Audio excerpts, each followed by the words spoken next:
All right. Today we have Tina Hay from Station joining us. I am super excited to have her on. She is an incredible thinker in this space. And Tina, thanks for joining us. Thank you so much for having me.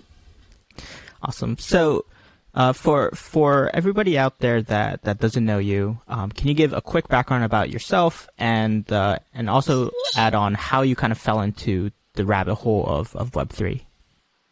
Totally. So I started my career, actually, my first internship in college was a journalist, because I've always dreamt to be a writer, and my favorite subject to write about, are technology, economics, very fast-moving, changing kind of industries. And, growing up, I've read, so many books and literature about the most exciting, fast-growing companies. And, at some point I was like dreaming about starting one, but, kind of documenting those journey, I thought would be a great start of my career. So I ended up being super lucky and interned at Bloomberg and covered, AI and technology there, but quickly realized that I was super young and, all the AI is doing a much better job than I can as a writer, because down the street from where I worked, it was actually the ByteDance office, and they were kind of inventing the app Toutiao, which back then was still a little bit under the radar, and now it's the biggest news app in China. And back then my boss, I remember him giving me a book called Algorithms, which kind of, changed my entire view on, my career. So kind of went back to school and changed my major to information science, computer science, and literature. So I kind of have a little bit of both,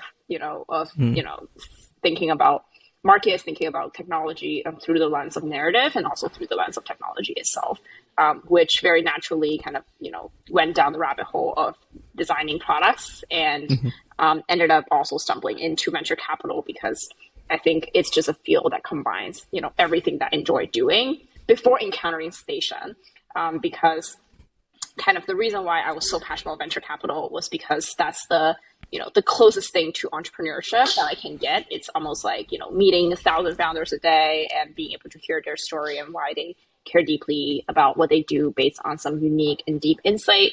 And I thought being able to see that, getting done in front of my eyes like 1,000 times a year, I could learn pretty rapidly. But I actually ended up realizing as a venture capitalist that, the best, most interesting companies to me are actually the ones that enable entrepreneurship. So they're honestly in some way replacing the function of, venture itself. So I think back then I was very fascinated by companies like, all the way from AngelList, Republic, the new crowdfunding platform, to, very product-led growth companies like Figma, Notion, and such, where, they really lead with community and product, front and center, and really empower a new age, like, new wave of creators to emerge, where in the past they could not really make an income doing what they do.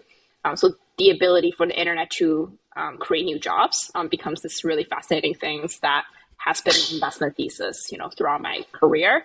So I spent, a few years doing investing, and at the later part of my investing career, before I became a founder, was focusing mostly on crypto and Web3, and very specifically actually on communities. And, after diving into the DAO rabbit hole, like many others, you just started to realize, this is a complete new way of scaffolding, different legal governance frameworks to accomplish something together, kind of beyond borders, beyond physical borders, beyond even language barriers, to coordinate people in a way that, we've never seen done before. Right now, some of the largest treasuries are, organized and mobilized by a group of anonymous accounts. And it's just deeply fascinating. And kind of everything that I care about throughout my life and my career just, all converge into this idea around, how do we actually enable the talent liquidity and mobility in this increasingly fascinated new market. And we call it like the internet city, right? Because crypto essentially is giving this new infrastructure, the internet, like its financial layer, which honestly completes the value flow that we've been seeing in traditional internet platforms. So yeah, that's the whole journey. Wow. Incredible. And I do want to get into, your thoughts about completing the value flow and also, this idea of this new governance and kind of new model that you're building. But I really want to get into first a little bit about how you really started out. And I think it's important to understand, you have this background of both culture and economics, market dynamics, so it's really this combination of both, this, non kind of like monetary world plus the monetary world, and it's seeing both together. And I think that's really important, especially in today's world where so much of the internet is part of culture, and so much of creating successful products, as you mentioned, community with Notion and all these other products like Republic, is creating a new type of culture or embedding culture within your product to make it really successful. So I'm really interested in how you kind of came about that. And I think part of that is kind of your experience, living in China, going to school in the US. I think we share a little bit of background there, because I went to boarding school in high school as well, and then I came back to Japan to start working. And so talk a little bit about kind of, you talked a little bit, while you were working in China, but what is there kind of a benefit of having these kind of multiple cultural viewpoints? For you it's China and America, but are there any advantages to that, and are there any disadvantages to that as well? Totally. That's a very large question, and let's take them down to pieces. Yeah. I'll try my best. So I think one aspect of that is the idea of, bringing in a more cultural perspective compared to, a more singular type of background. Actually, I think what crypto and Web3 really, what really inspires me in this industry is that it actually unravels a lot of the interests of people that otherwise would not be seen in the traditional workplace. So there's a lot of friends that I respect, colleagues that, were really successful. Venture capitalists, like hedge fund manager, even company founders, that we kind of know them for this one thing, right? Like they're really good at fintech, or like they did investment for like 10 years. And they're great at it. But then like once they jump into Web3 and they change their profile picture into this anime character, right? They immediately feel like they're a different person. Like they have all these other interests and all these other skills that you otherwise would not have known.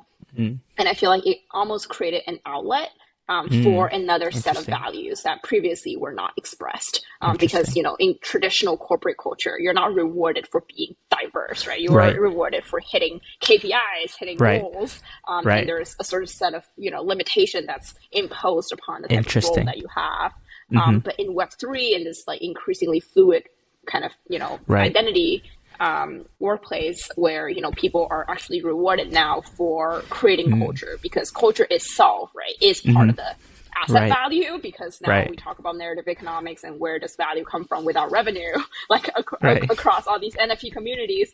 A part of that, majority of that is speculations for sure, but we can also say a meaningful portion of that is kind of this world making that, has been agreed upon, where, a bunch of people value this one thing and they decided that they want to create, a long-lasting storyline that focuses on one thing, which creates a certain set of values, and anybody who is involved in that value creation will be rewarded in the form of ownership.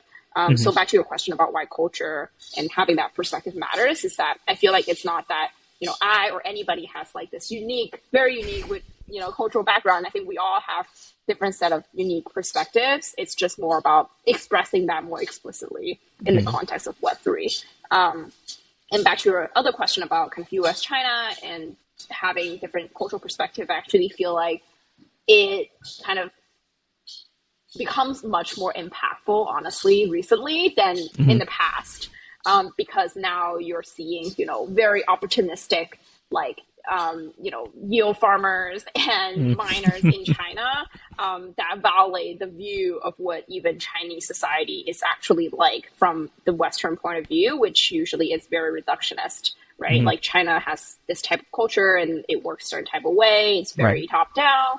But, there's also just groups of people that are literally like yourself, like the yield farmers, like the miners, that are not that different from who you are. So it definitely does, from a more optimistic side, point of view, like inspire some empathy and camaraderie just across this shared, kind of love for being wealthy, in this new frontier of the internet. But then there's this other side that kind of has been helpful for me personally is just understanding that like the boundaries of value system being imposed by narratives and media. So like any type of mainstream media and any type of, thought influencers, right? You kind of just take them with a grain of salt and understand the type of game that they're playing, and be able to identify, I think our mutual friend Packy wrote about, the great online game and how everyone is like now playing this multiplayer game. And I think just from a multicultural background, you're able to recognize some of these distinctive plays much more like kind of overtly. So I think that helps with, some level of truth seeking of like what is substance and what is noise, and, helps with focus of like what actually matters and your kind of role in the ecosystem as this, connector and translator. Yeah. Do you think there's so I completely agree with the idea of kind of bridging different gaps, and understanding multiple kind of perspectives helps you in a lot of different ways. Another thing I found that's potentially disadvantageous to, I think, what some people call like third culture kids is that they're not fully ingrained in either culture. And so there's kind of dead space, like I don't know which kind of way to go, what is the best way. So I'm curious as your thoughts there in terms of the ability to bridge the gaps and make connections is I think very powerful. And yet, like how do you make that stronger, right?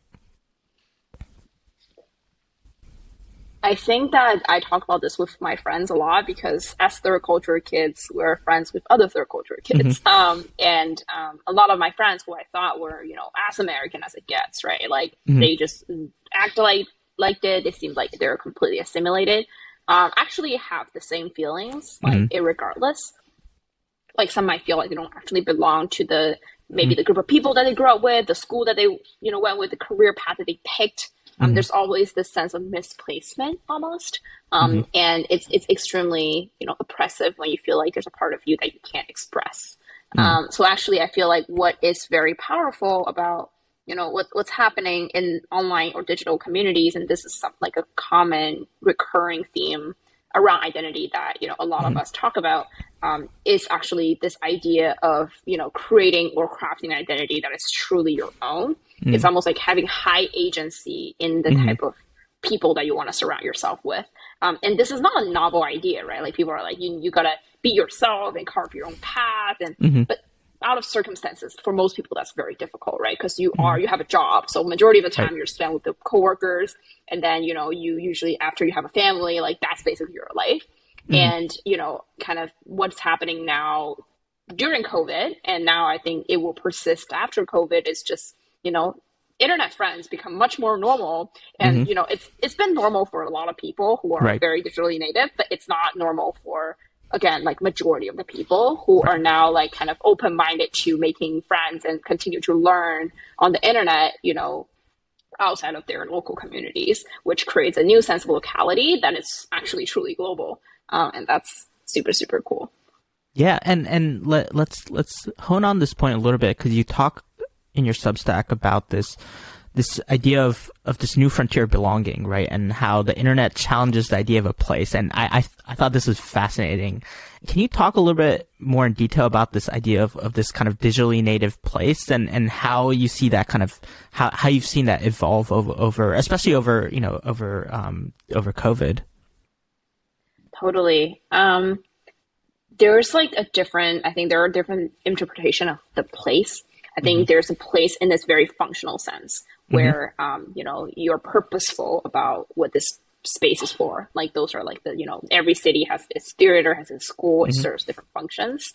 So I feel like very obviously the internet, right, with its, e-commerce, with, online courses, it's not new. It's like Web 1.0, right? It's like all the services are now migrating online.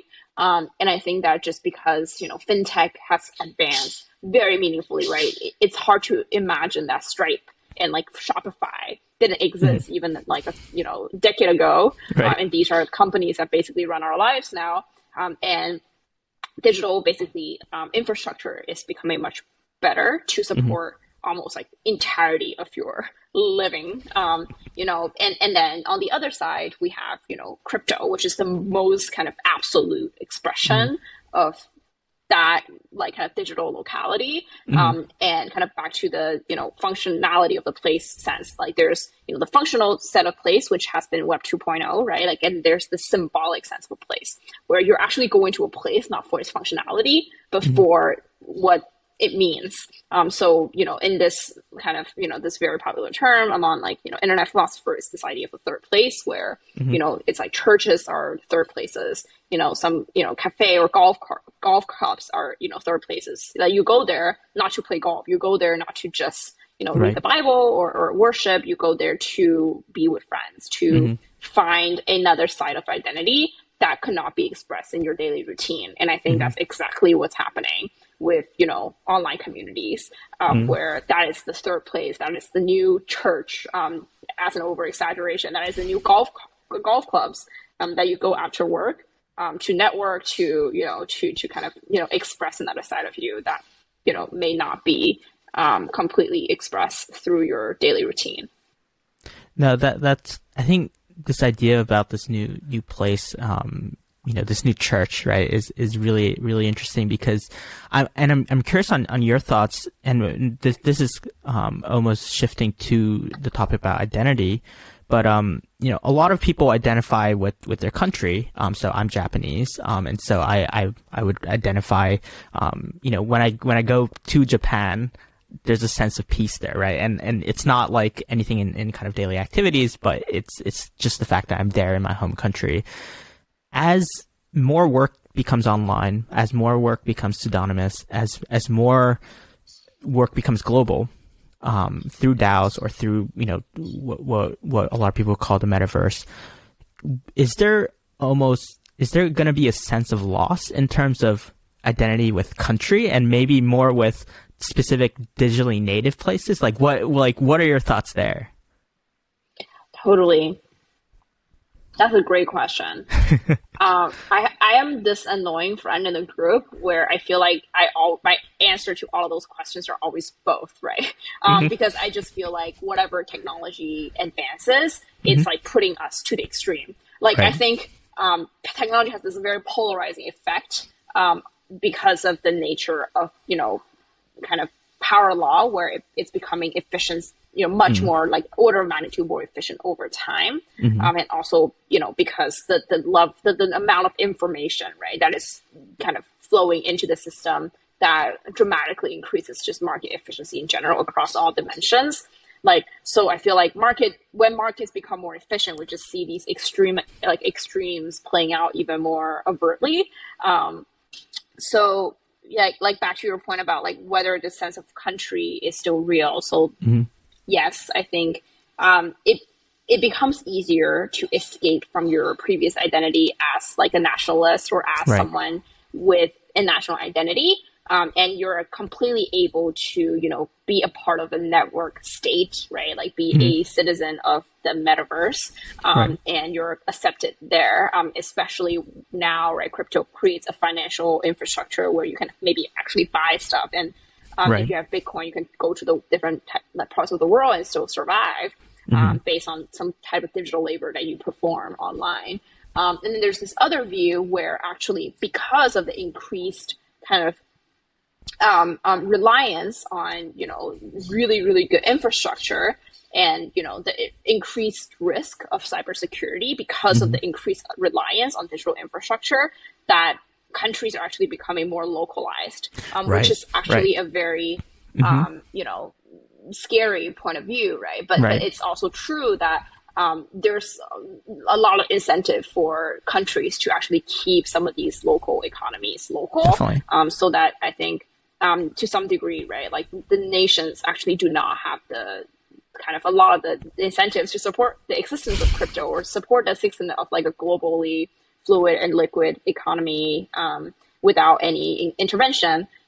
So we also see the kind of both trends playing out where the government, on the governmental level and on the state level, there's going to be more pressure from the top down, and on the individual level, like they also feel like they have more agency to escape. That's an interesting kind of observation about the dynamics of different incentives between the governments and kind of crypto. And I'm curious to see kind of how that evolves. But going into kind of this space about identity, because I do want to talk about Station. Yes. I think we could have talked about this for a very long time. But I want to get your kind of thoughts on kind of this.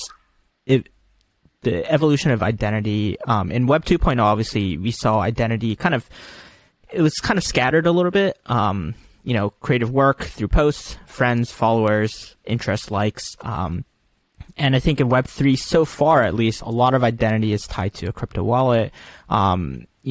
There's some idea about credentials and Station does a lot in that space. But I think this credential and reputation space is very new still in this area. And can you talk a little about, what are the challenges in terms of building identity in this kind of Web3 space? Because it's a lot more layered, nuanced, and kind of pseudonymous than I think a lot of people thought.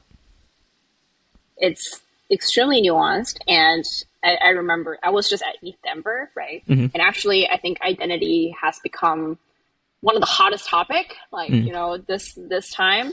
And it's just super cool because definitely Station has to think about identity for a long time and seeing that okay, we're not crazy. There's, a lot of other people think about this.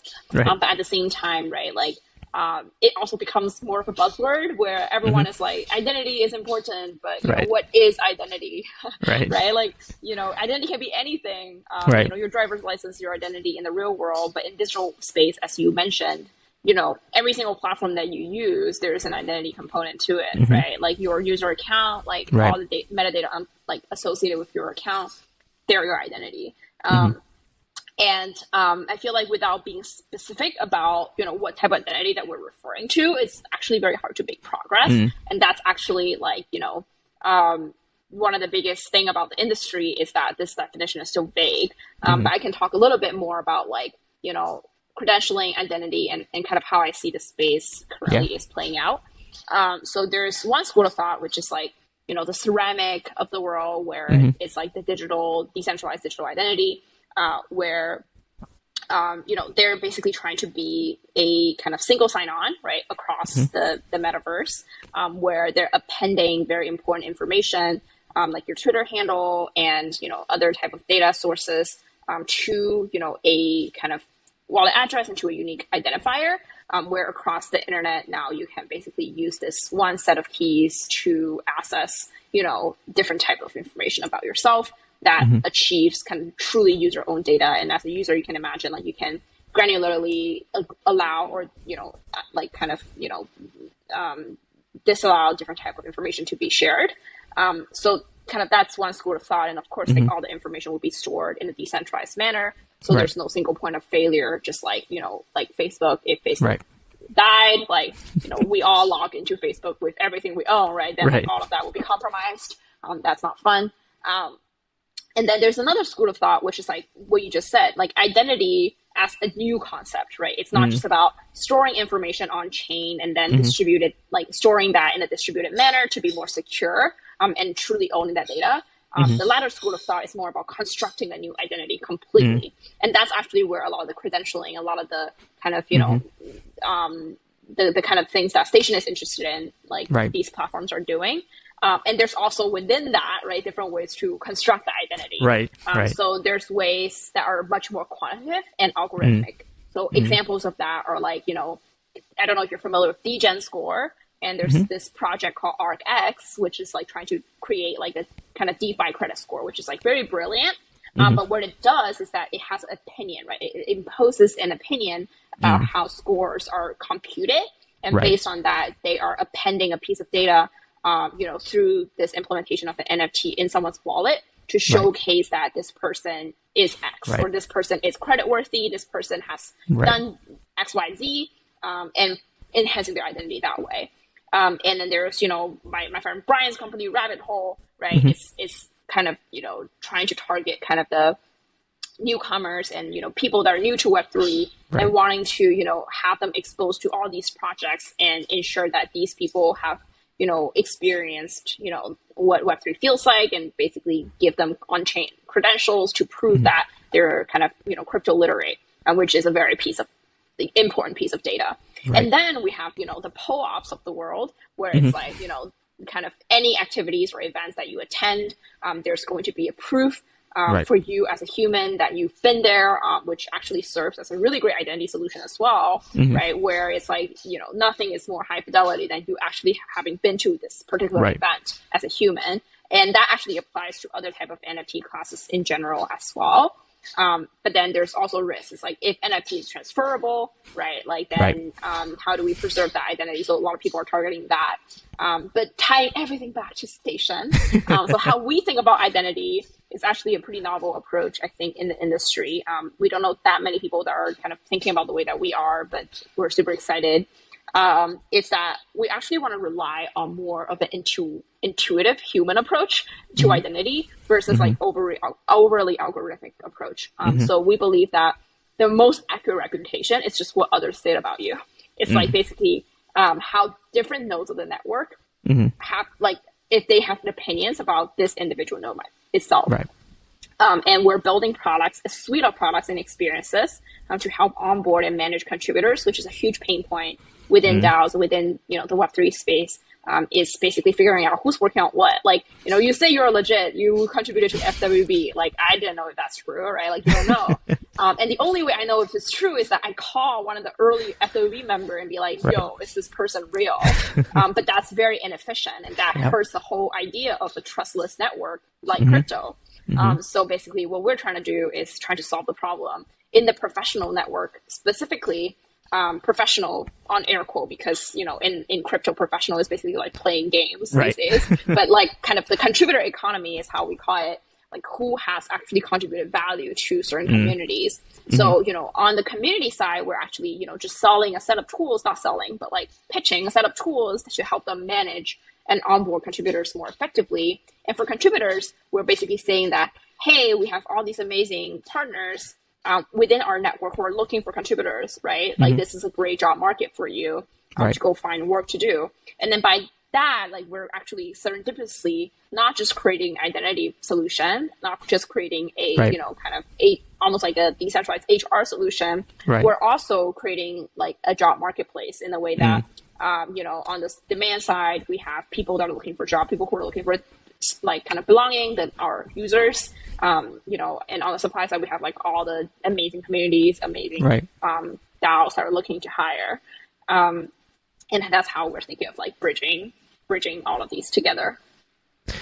That's fascinating because there's multiple entry points, right? Like one, it could be through one specific DAO that wants to kind of build this kind of contributor kind of, essentially credential kind of, place. And then the other kind of side is actually, matching jobs together. And that essentially then in that DAO, you would want more people to be credentialed and contributors to be validated. I'm curious as your thoughts on, when you've seen kind of DAOs, using Station, how do they usually value kind of, what a true contributor is versus a non-contributor, or are there kind of different levels? Are there different type of roles that you kind of designated by? Like how does it work? Totally, that's a great question. So right now, actually, we still rely meaningfully on Web2 profiles, right? Someone can submit a profile using their wallet address, and they can have Twitter or have their writing samples attached, but it's not required. So there's some type of reliance on kind of traditional profile, but it's not a requirement. And usually how it works is that once they submit any type of work samples or application, anybody in the community can serve as almost like a network curator to vouch for the talent. So let's say I really like what you submitted for one of our publications, and I read your writing, I liked it, I can basically endorse you through an ERC20 token. And basically that act itself would basically signal to the rest of the network that I've reviewed your work and I liked it. And that is very generalized, right? It can also be I review your code and I like it, or I get coffee with you and I like your vibe. Right. And, you know, in the future, we can like add context, which is what we plan to do in that endorsement. I can be more specific and be like, I like your writing, or I like, you know, your vibe, and add more context about that. And provide like this almost like on-chain interaction history of how different nodes in the network is interacting with one another. Which helps people make decision and, you know, to see what the transaction, it's like almost look at someone's Venmo history. Right. It's like, you know, whether they're someone who's legitimately like a contributor in the community, in addition to all the metadata that we're, you know, kind of appending, like roles, like initiatives that they're a part of, like, you know, how many endorsements they've received, you know, in the community, like who they've received it from, vice versa. That's interesting. And does that, you know, in any way potentially, you know, do you imagine kind of seeing people almost gaming the system, like trying to get referrals? I know like a lot of people do that on LinkedIn already. And so, you know, this isn't exactly a new problem. You know, I think there might be a potential issue there. And then the other potential issue that, you know, I'm curious as to how you're addressing is, what if a completely new person comes into, you know, the game and they don't have a lot of, you know, credentials? Like what's kind of the best way for them to kind of go into Station and find kind of a good job for them? Totally. So to answer your first question about like gaming the system, and that's like a very common kind of question that we get asked. And the other one is like, what if it turned into a popularity contest? Those are the two most common things. So in how we design our tokens, and the whole tokenomics is actually around this idea of like short-term scarcity, where, you know, at any given time, someone just only has a set amount of budget to allocate. So that in many ways, like it's very difficult to actually span a system, especially when everything is on chain. Where if you're someone who constantly like, you know, just give endorsement without any intention, like in some way other people will not endorse you, right? Because they know that you're a bad player. And then over time, because of the continuous issuance of reputation within a given community, that person will slowly get faded out. And then we're also thinking of potential like decay function and, you know, being able to remove them from the community if necessary to be a little bit more, you know, give a little bit more control to the community as well, given that they agree to, you know, perform such action. And the other question, which is around like, you know, whether kind of community members kind of have the ability to, sorry, I'm like blanking out on the second question. I think the second question was, wow, I'm blanking out on it as well. For some reason. What was the I think it question? was, it was, okay, I remember now. It's like when someone didn't have any credentials. Oh, right. When they were new to the system, yep. When they're new. So actually, the best way to start a career reputation is to join a community, because that's where you get your first endorsement, is when someone bring you in the network. So by just simply contributing, you start a career reputation from day one. Got it. And I really like Station's approach, because I think one thing that you mentioned when you're describing Station that I don't think a lot of people realize is that, you know, so much of today's Web 2.0 world is algorithmic, right? And everything and algorithms are good in a sense that they're somewhat they're somewhat neutral, and yet they're very biased, right? They're somewhat neutral in terms of they'll apply the same algorithm to everybody, but it is an opinion at the end of the day, right? By the company to see what is important versus what is not important. And so when you're talking about hiring and when you talk about people, it tends to be far more nuanced, and it tends to be, you know, like, you know, can an algorithm really judge vibe, right? Versus something else, and different organizations have different needs, right? And so how do you then kind of cater algorithm to that? Does each you know, organization need a different algorithm, right? And so I love your kind of idea about this, you know, the community validating specific contributors, and then as Station evolves, adding different context behind it. And I think that might be the most difficult place is then how do you kind of get that context and be able to sort it or filter it or kind of make it easy to understand for people when they hire, right? Totally, 100%. Like we are experimenting a lot with that additional like data space. So, there's free-form input data, which is like natural language, right? It's like, oh, I think he's awesome. And those are very difficult to parse, but nevertheless, sometimes the most useful. And then there's like the more kind of rigid data types, which is like skills and like, which, the role that they're a part of. Like usually like those sound very simple, but if they're done well on chain, it's actually already very useful. And I don't think that many people are doing it, which is like, you're a core team of Uniswap. Like that is a pretty high signal role, right? Like you're a core team of Rari Capital, like from this date to this date. And, you've contributed to these code bases. I think those are all very high signal things. And if we look at Twitter, right, like there's tons of kind of research and algorithms being developed on top of Twitter that try to, analyze social graphs and whatnot. But how users use Twitter is actually pretty simple. It's like, who follow this person? And like, that's an endorsement, right? Like that is actually how we kind of deduce legitimacy. It's not the most complicated thing. Yeah.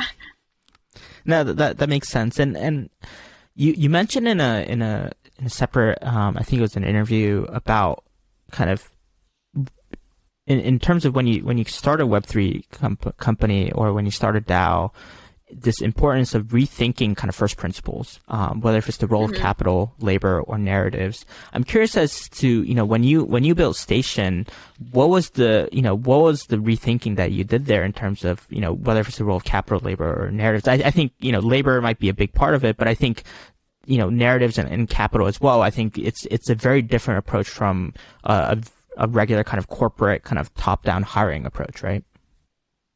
Totally. There's like a bigger rabbit hole that we probably don't have time to jump into, which is like the role of the three of them and how they're evolving in Web3 in general, which is like too big of a topic. Right. But just around hiring, I think there are a few things that immediately jump out around these few things. It's like when you think about like any type of startup hiring, right? Like it's actually already a combination of the three. It's, the company has raised capital. They have to tell a good story because now there's probably nothing. And then you're kind of attracting people to take risk on, this nothing will become something. Right. And then the labor side is around like the earlier you join, the more upside you get. Right. So these are the fundamental principles in startups. And actually like in crypto, that hasn't changed as much besides the kind of ordering or sequencing of those have changed. In crypto, it's like narrative comes first rather than capital. Right. Although like in traditional startup, you need a narrative to raise funding. But I think in the very beginning, it was more like you have a technology or you actually have an idea that raised funding. And then you have marketing, you have, all these different campaigns that you use to attract talent. But in crypto, it's almost like all about storytelling before you even have a product, before you even have the technology. And then you kind of use that narrative to raise, massive amount of funding that can kind of power many, many years of runway, even without a roadmap, right? It's like, okay, now we have the money, the community decides what happens. But most of the time, right, without a vision, like it's very difficult to even move anything forward. So then the idea of labor becomes very tricky because, okay, we are decentralized and like, what do we do? Like, do we hire people? Like, who are the ones in charge? Who's going to decide on the roadmap? Like, no one really knows. And that's actually one of the biggest and hairiest problem is like, how can we convert the speculative energy in the form of capital, right? That are, congregated because of narrative into productive labor, into productive energy to actually uphold the value that's being created through narrative. Because, you got to catch up to the story that you tell in order to actually make sure that the asset can continue to be valuable in this increasingly crowded market. No, that's an interesting point. We're gonna have to have you on again to talk specifically more about this because that kind of power dynamic, right, of all these speculative, this interest speculatively coming in but potentially not contributing, right? And so it doesn't turn into labor. And I think that power dynamic is definitely an interesting thing to see. I want to ask two more questions, because I know we're running out of time. Second to last one is one thing that I absolutely loved about, Station is just the design. And, I'm curious on, how, you came up with it. What was kind of the thought process behind creating a lot of the designs there? Thank you for asking the design. I have to give all the credit to my amazing co-founder, Mind, who is the mastermind behind, the design and the brand and, a lot of that. But back then, I think both of us, so I used to be a designer too, and I think both of us kind of bonded over the love for urban design. And I think something that we've always dreamt about is creating kind of this train station and kind of public infrastructure for the internet. We are both actually very inspired by like Tokyo's Shibuya station, and how a lot of the stations are connected, and kind of driving traffic and driving economic opportunities and activities to different neighborhoods, right? And for any people, so I grew up in the city, so my co-founder, she actually grew up in Thailand, Bangkok, and kind of as city kids, right? Like we kind of grew up with train station as part of who we are. And we kind of understand profoundly that the roles that train stations plays that you take them for granted, right? But, when you take a step back, you're always in awe of the beauty and the magnitude that kind of they play in the ecosystem. It's like without them, right? A lot of the commercial centers wouldn't be the way they are.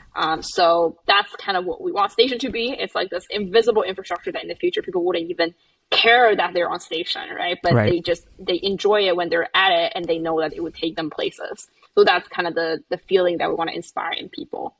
No, that's awesome. And I think lastly, there's obviously a lot of Japanese entrepreneurs listening to this. And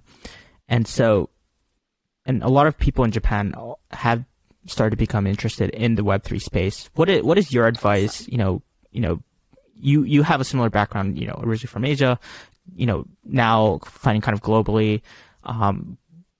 What's your advice for founders who are interested in space to get started? Totally.